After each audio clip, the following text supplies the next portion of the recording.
zone. He throws. What a catch! C.D. Lamb for a Cowboys touchdown.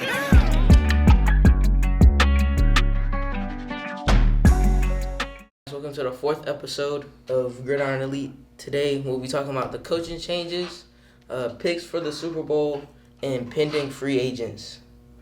Just to give you a rundown of what we're doing. So let's start off with these coaching changes. Let's do it. First, we got the New Orleans Saints. They hired Dennis Allen. Coming off of Sean Payton retiring, the Saints team, they're in a weird situation because of, cap space. They got some big-name free agents, some important free agents.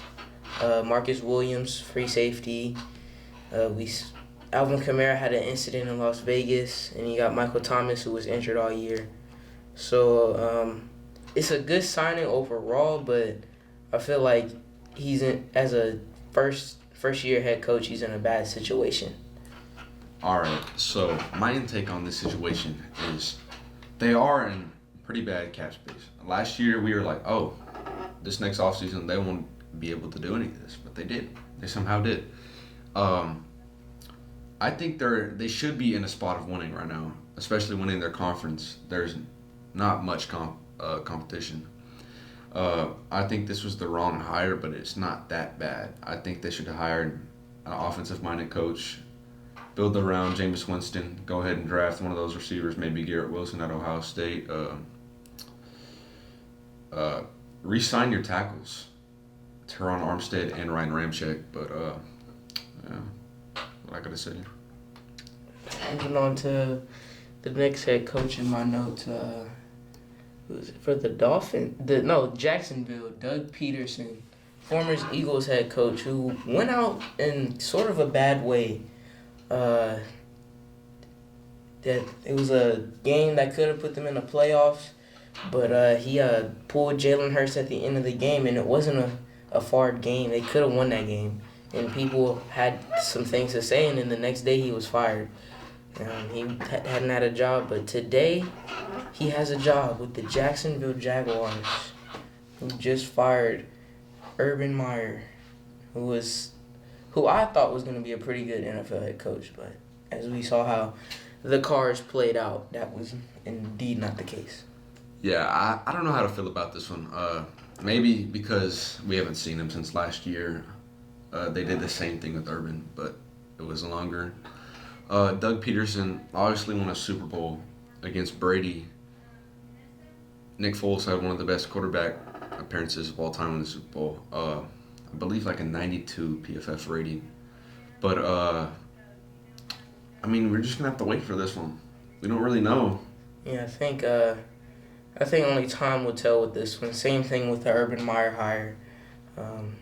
Time is really what's going to play a factor in this one. But I feel like it's a decent hire just because it's a new start for Trevor Lawrence, which is really what they need, because the way his career started was not what you want to see at all for a number 1 overall pick. Most situations, the team they get a number 1 overall pick, then they build around him, maybe change the coaching staff a little bit. But in this case, it was not ideal, and not an ideal situation for Trevor Lawrence. Yeah.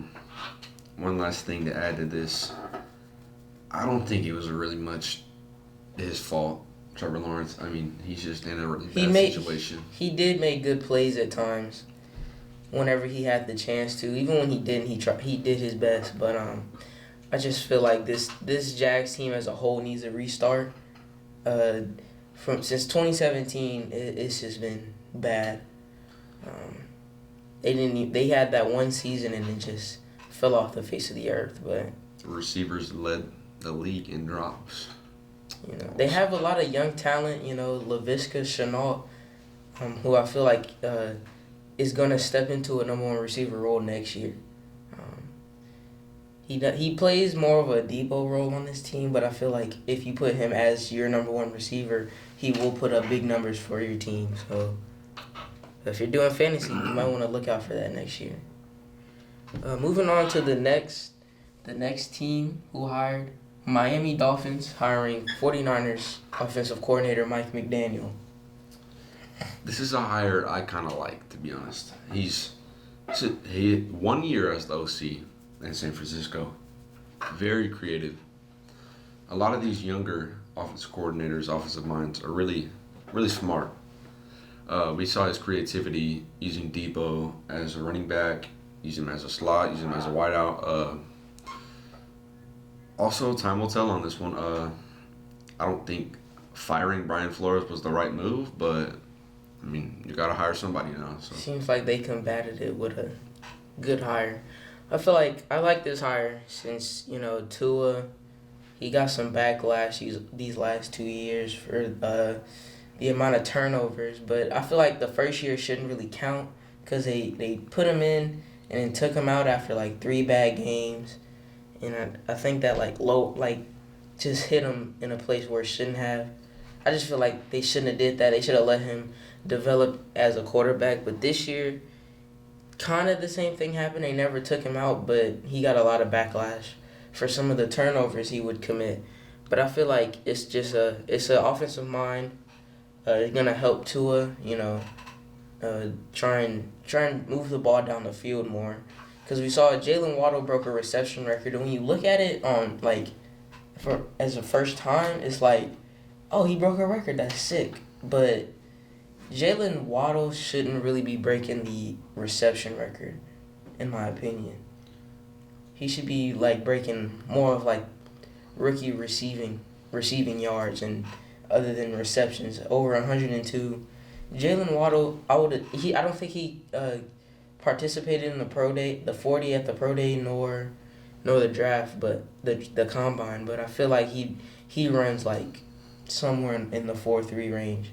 So I feel like they should have put him down the field way more.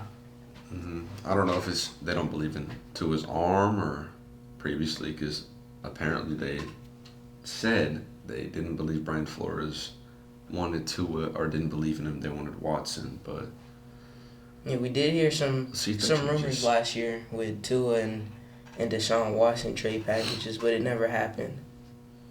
Yeah. Moving on to the next head coach, we got the New York Giants hiring Brian Daboll, Bills offensive coordinator. This one, I don't know, honestly. The Giants do this over the last few years a lot more than they have previously. It's not working out, so they got a new head coach. Ever since the Bills hired this guy, Josh Allen has played so much better.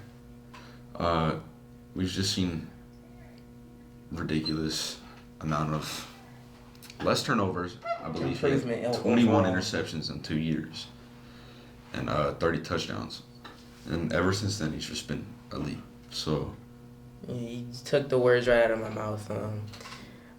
When the Bills hired this guy, before Josh Allen played a game in the NFL, people were looking at Josh Allen I don't know if that kind of quarterback will fit in the NFL. A couple years later, he's a top quarterback in the NFL. I feel like if Brian Daboll can do what he did with Josh Allen, with what he did to Daniel Jones, I feel like this Giants team can really build around Daniel Jones the way they intended to.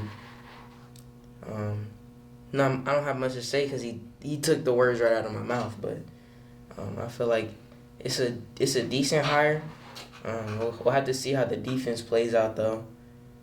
But I feel like the Giants had a plan, and I think they're trying to execute it with this hire.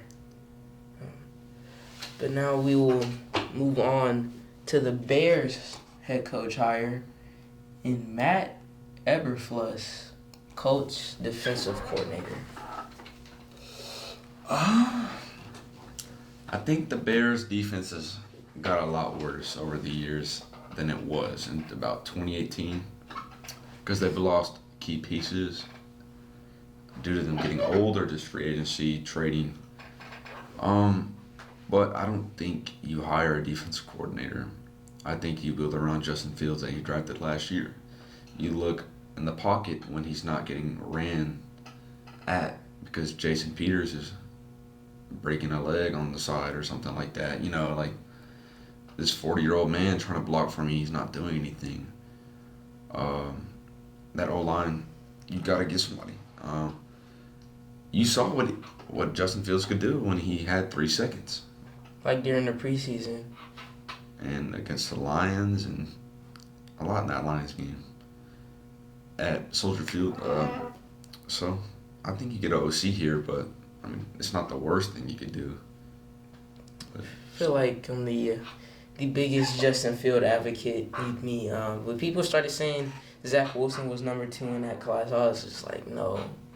I still believe there was 1A, 1B with him and Lawrence. With Lawrence being 1A, obviously. But once again, you took the words right out of my mouth. I feel like they build around him. I don't see a future on Allen Robinson coming back. So I feel like you move Darnell Mooney to that number 1 receiver spot. We've seen what he can do. I feel like he can do it. You get the offensive line, like you said. Your offensive line's getting old. I feel like Justin Field has the arm and the legs to do it. So I feel like it would have been, if they were going to hire a head coach and not an OC, it would have been better hiring like an offensive mind or something. But as we see, the cards didn't fall that way. So I feel like they could have done better with this hire, but I don't know. A lot of these hirings, it's just time will tell with this one. Hopefully, I wish the best for Justin Fields. A lot of these rookie QBs are in the same situation, other than like Mac Jones, because you got Davis Mills, who's with the Texans. We obviously know what's going on there. Zach Wilson with the Jets, Justin Fields obviously, and Trevor Lawrence. It's just some of these rookie QBs weren't put in a prime situation, and now they're looking like they're somewhat bust. But in my opinion, they just haven't been put in the right environment for their development. But you can see all these quarterbacks are just super talented. A lot of people, I think Davis Mills was a 2nd or 3rd rounder. He's played pretty good. He played very good when former 5-star actually. Had to step up from Stanford. People were looking at it. Stanford, not really a quarterback school, but I feel like he stepped up big time. They didn't make the playoffs, but he played very good when he was in. But this coaching carousel is crazy. And on to the last one, we have the Denver Broncos, who just fired Vic Fangio, hiring Packers offensive coordinator Nathaniel Hackett.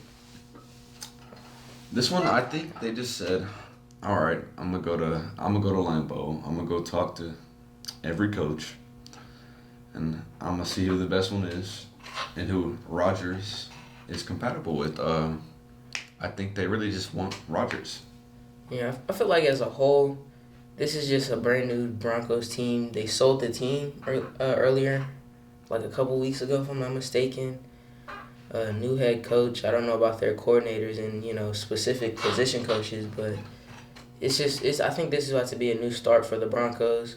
Another team who went to the Super Bowl and fell off the face of the earth, really. I feel like they're trying to make a push for Rodgers, who just won the MVP. I don't know how this is going to play out. Obviously, if they don't get Rodgers, I don't think it's going to play out how they want it. But I feel like the Broncos can do a lot. You got Cortland Sutton. You got a good receiving core. Jerry Jeudy and Cortland Sutton. They just have to stay healthy. One of them's always getting injured, if not both. But I feel like this team could do a lot if they were put in the right situation with a good quarterback. I feel like Drew Lock he's had too many chances. Teddy Bridgewater isn't your quarterback of the future either, so I think you try and draft quarterback if you can, move up if you can, but there's not really much you can do right now. That's pretty much it. I'm surprised Eric Bieniemy, Chiefs offensive coordinator, didn't get signed anywhere. That was kind of everybody was expecting him to get signed as a head coach for like the Panthers or something, but he just didn't go nowhere. But I'm gonna move on to our picks for the Super Bowl coming up and what each team needs to do to win. So I'm gonna let Thomas go first. Who is your pick for the Super Bowl? All right. I'm going Bengals. I'm going Bengals. I have a prediction. I'm going to say 36-29 Bengals. I think Joe Burrow stepped up. Put in a really bad situation last year, especially with that O-line. They went ahead and helped it out a little bit. Not much, but enough for him to not go down every single play. I think they're just the better team, but I wouldn't be surprised to see Rams either. Yeah, I'm going to have to go with you. I'm going to have to go Bengals. Feel like we've seen situations where they weren't really supposed to win. In the case of sweeping the Chiefs this year, I feel like people thought, oh, the Chiefs is a different team in the playoffs. Well, I guess so is the Bengals. So I feel like they can step up. Jamar Chase and Jalen Ramsey, that's going to be an interesting matchup to watch. But I feel like every other receiver is really a mismatch. Darius Williams being a mismatch on T. Higgins. T. Higgins being 6'2", 6'3", if I'm not mistaken. Just a big receiver. And Darius Williams is a small cornerback. I thought he was a receiver that got moved to cornerback at first with how small he was. But I feel like if they can expose that, I feel like they can have something. And then obviously you got Joe Mixon in the backfield, who you can't forget about. But it's going to be a hard-fought battle because obviously there's some concerns with the Bengals' offensive line and being able to hold up against this the Rams' defensive line, who's a beast, one of the best in the league. So I feel like it's gonna be a close game. I don't think it's gonna be a blowout, but I have the Bengals getting a slight edge on the Rams. Yeah. So we're gonna now for the next and last topic of today's episode, we're gonna talk about free agency and the pending free agents of this coming up off season. So first off, we have Von Miller, obviously linebacker for the Rams. Yeah. Von Miller, that $19 million is a lot for a 33-year-old. I think for some teams, it's really worth it. I don't really know where he's going to go. I've thought about this. I don't know. He's still a beast, so there's some teams that will pay that contract. So do you think he's going to stay or leave? I think he's going to leave. I don't know where, but he will leave. I feel like he's going to stay. They traded for him mid-season, like right before the trade deadline. He in the limited time he's had, he's played magnificent across from Aaron Donald. He's showing no signs of slowing down.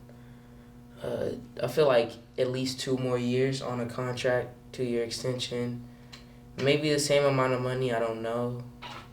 I just don't feel like as a Rams team coming off this season, I don't feel like this is a player you should really get rid of. Yeah. After one season. So I feel like they're gonna sign him back. I have seen some things about him maybe going back to the Broncos. That's really what they've been missing besides quarterback. So we'll see. Moving on to the next one, we have Allen Robinson, receiver for the Chicago Bears. I feel like this is a free agent that's gonna leave. I feel like the Bears are gonna look at it. He didn't play this year that much, I don't think. You got Darnell Mooney across from him. Allen Robinson is 28. I feel like you let him go, let Darnell Mooney go up. This is a deep wide receiver class this year, deepest in a couple years. I feel like you use some of those picks for a receiver, and I feel like you're gonna have to help Justin Fields as much as you can. And I feel like this is one way you can, by getting rid of Allen Robinson, who's really just taking up space at this point. I feel that's how I feel in the situation. So I feel like he's gonna leave, so they can develop Darnell Mooney more. Yeah, I don't believe they do have a first-round pick. So, kind of like the Texans last year. They're going to have to move up because it's not going to work out if they don't re-sign Allen Robinson, which I don't think they should. That's a really high contract for a player that isn't that good anymore. Made $17 million last year. Just kind of being there. It's really not even being there, just being hurt. Or just not even doing anything. We thought he was going to leave 2-3 years ago, but they keep on franchise tagging him. It's the same thing every year. Allen Robinson's leaving. No franchise tag. Allen Robinson, no franchise tag. So I feel like this is finally the year where he's goodbye, Chicago. There's probably some teams willing to, pull the trigger on him, but I don't know what teams really are wide receiver needy right now. Maybe At the he moment, goes back to Jacksonville. Who knows?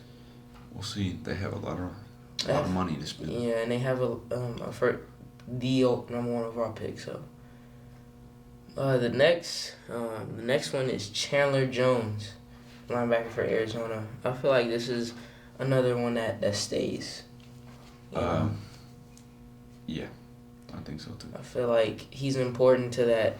He's really the cornerstone of that Cardinals pass rush.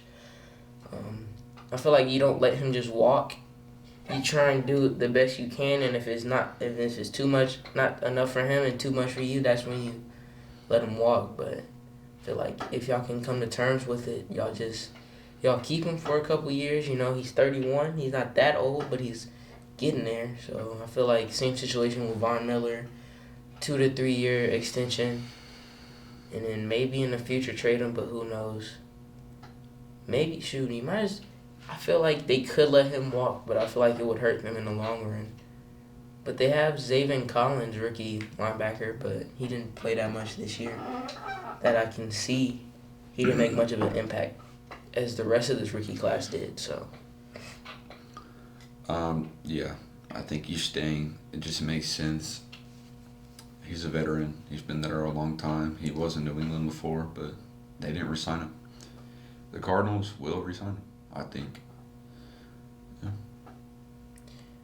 Moving on to in my opinion, one of the biggest names on this free agent class, Chris Godwin, receiver for the Bucks, 25. Number one receiver on the team, in my opinion. I feel like I've heard rumors saying he's going to the Eagles, maybe the Packers even. But I feel like he stays. They drafted Kyle Trask in the 4th round. I feel like they're gonna try and see what he has in store for that team. So I feel like they're gonna keep him. They're gonna keep Mike Evans, obviously. They have other young receivers like Jalen Darden. I feel like he's gonna stay. I feel like he's gonna get a big contract in the coming months of free agency. So I hope you're right, because I do not want to see him in the NFC East. It makes sense for him to go to Philly. He went to Penn State. I would hate to see him in the NFC East, to be honest, torching my team's defensive backs. So I think you're right. I think he'll resign. Previously played for the Broncos, got a Super Bowl. Did he? No, he didn't play for the Broncos. No, I got that mixed up with Shaq Barrett. But yeah, I think he's gonna stay. Maybe he's 25, 4-year extension maybe. Hopefully he doesn't get hurt like he did this year. But with Tom Brady retiring, you got to start looking to build around a new quarterback. I feel like that's what they're gonna look to do. Moving on, we got Nate Solder, tackle for New York. I don't think that's a good. I don't think you keep a 3-year-old tackle when you're trying to build around Daniel Jones. I just feel like that's not the right move. I don't know if you've if you watched any of the Giants games, $15.5 million is a lot for a guy that can't block. He was really good on the Patriots a few years ago in the Super Bowl run, and when he came to the Giants, he was good for like a year. But he's not that good anymore. They moved him to guard at one point, and then he still wasn't playing very good. So 15.5 is a lot to ask. I think he'll walk. Well, like I think they'll let him walk in this case. Yeah, for sure. Moving on to another big name on this list, we got Devonte Adams. In my opinion, I don't know what to say about this one. I feel like it's gonna come down to what Aaron Rodgers does. If he leaves, we might see him leave. If he stays, we might see him stay.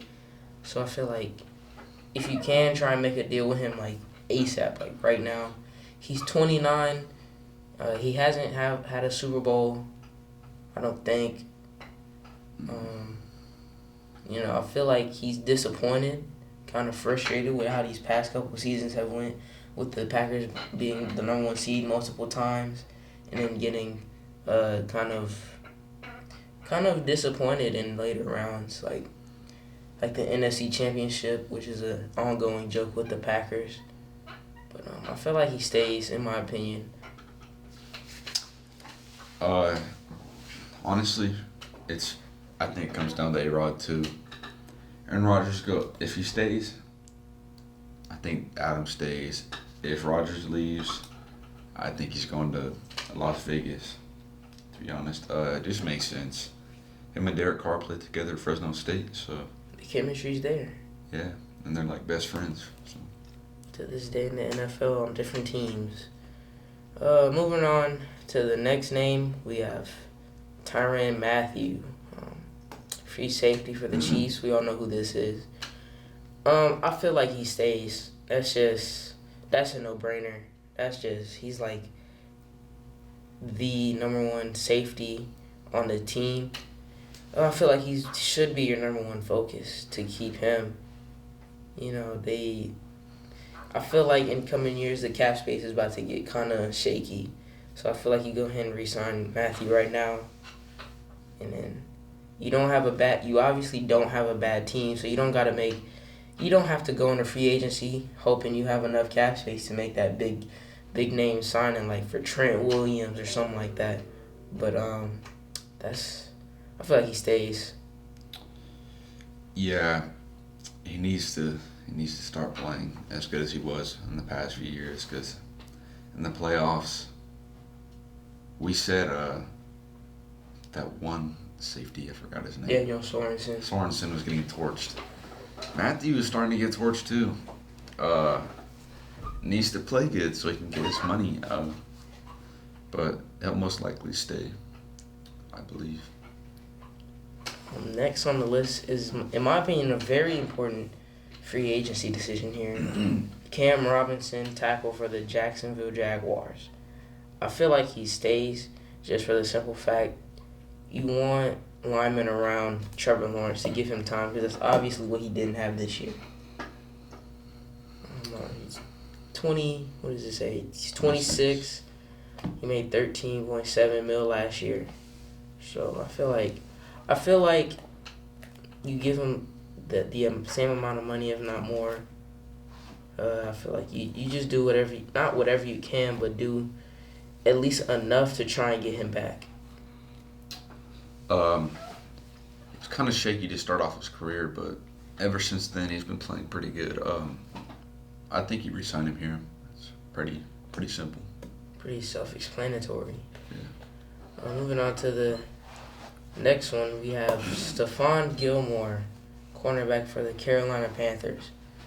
I feel like they have a great cornerback room. J.C. Horn, who's coming back next year, foot injury this year, put him out for the season. He only allowed 1 catch, and I think it was, I can't remember the stat right now, but it was a good stat through the first 8 games that he did. He only played like 4 games. Through the first 4 games he did play. I feel like, but that's a veteran presence you need. I feel like Dante Jackson. I feel like they could let him walk maybe, because there's some instances where he plays good, and then there's others where we're in man and he gets torched, and then he's a good zone corner. He's very fast, but I feel like in man he lacks a little bit. So I feel like you get Stefan, you re-sign him. He's 31, so he's not that old. You can re-sign him. You know, you got C.J. Henderson in a trade deal this year. We've seen a lot of rookies, late round rookies actually. Keith Taylor Jr. stepped up big. I know he's a safety, but Sam Franklin stepped up. It's a young team, but I feel like that's a person you keep. One of the best players on that defense, if not the whole team. So I feel like you keep him. I think it's pretty simple, self-explanatory as well. He's still locked down. He's 31. Bill Belichick never wants to re-sign anybody. It's not like spending money. So he did once though with the free agency. This last year, he did spend some money, which surprised a lot of people. But it surprised me as well. But yeah, so I feel like that one was pretty easy. I think the Panthers have a bright future if they can get their situation right. Moving on to the second to last free agent. No, third to last. We have Marcus Williams, free safety for the Saints. I've heard a lot about him leaving. They don't have much money. Kind of just have to see what they're going to do. Maybe organize a few contracts. Let some people see what go. Happens. Yeah. If y'all didn't know, he's the one infamous for the Minneapolis Miracle. But I feel like after that, he stepped up big time. Yeah, he was a rookie that year. I feel like he's a. I don't really know any other safeties they have other than him, so I feel like. Malcolm Jenkins. Yeah, I think so, but he's kind of old. Yeah, he's pretty. Marcus Williams, only 25, made $10 million last year. Yeah, I feel like you try if you can. You know, their situation is horrible. You try and, restructure some things, and maybe release some people who aren't really contributing to the team like you thought they would, and then try and get Marcus Williams back. But other than that, that's kind of a tricky situation for New Orleans. Yeah. Moving on to another free safety, we have Marcus May. This one, I think he's leaving. The Jets, they franchise tagged him this year. He played and then didn't play after that. I feel like he's gonna walk on his own. They don't even have to let him walk. Yeah, he did request a trade at the start of the season. They didn't let him go. We thought he would leave last year. Franchise tagged him. Yeah, I think it's self-explanatory as well. I think he wants out. He's leaving. And he's gonna get what he wants. I think in my mock draft they draft that Kyle safety. Hamilton. Kyle Hamilton out of Notre Dame anyway. So Yeah, I feel like this one was kind of easy. And I feel like it should be an easy decision for the Jets. You're just wasting cap space on a guy who is not even playing. And it's kind of crazy. And for the last free agent, we have another Panthers player, actually. Linebacker, Hassan Reddick. Hassan Reddick. I love him. He's a beast. When he was on the Cardinals, everybody was doubting him. He had a good year though in his last year before he left. I want to say somewhere close to 20 sacks maybe. Yeah. Somewhere Regardless, great season before he left. He's 27. When he signed with the Panthers, I love that signing. With the Panthers being my favorite team, I feel like that's just something we needed. We got Yeturmos Gross Matos and Brian Burns, and you got Derek Brown up the middle. I feel like, if you keep Frankie Louvu on the other side, I feel like we saw. Nope, I don't think anyone expected what Frankie Louvu did this year. He played a big part in this Panthers defense. I feel like you keep them, you can have an elite pass rush. And I feel like they already do. They can just make it better at this point by keeping Hassan Reddick for the long term. You know, they got him on a cheap deal last year, only $6 million. I feel like you can keep Hassan Reddick.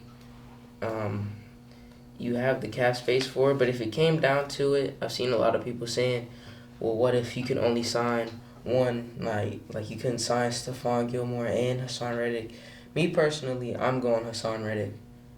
You know, like I stated earlier, they already have a deep corner room, so I feel like losing Stefan Gilmore wouldn't be that big of a problem, but it would be a problem, but not that big, if you get what I'm trying to say.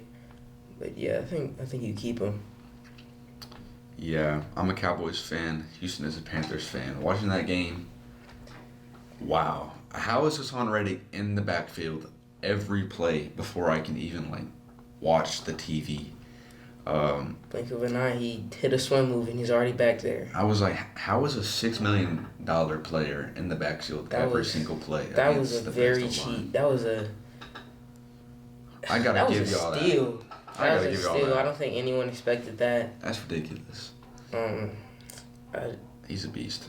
He's one of the best 3-4 edges there is in the game right now, in my opinion. I think he was top 10 in the league in sacks. I feel like that can be an elite pass rush duo in the coming years, Brian Burns and Hassan Reddick. But if we let him go, I'm gonna be utterly hurt.